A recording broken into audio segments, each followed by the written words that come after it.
He does not look away from your brokenness. Instead, he draws closer. He is the God who mends the shattered pieces of your soul and breathes new life into your weary heart. Today, let the weight fall off your shoulders. Let his love wash over your wounds. Let us pray. Loving Father, my comforter, my healer, I come to you today with a heart that feels heavy, bruised, and broken.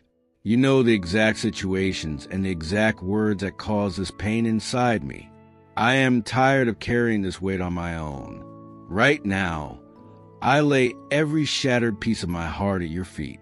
I ask for your holy and gentle hands to touch the wounds of my soul. Pour out your oil of healing over my memories, my regrets, and my grief. Wash away the bitterness, the rejection, and the sadness that have tried to anchor themselves in my mind. Speak your divine peace into my storms. Rebuild my joy, Lord, and remind me that my story is not over. Thank you, because you are close to the brokenhearted.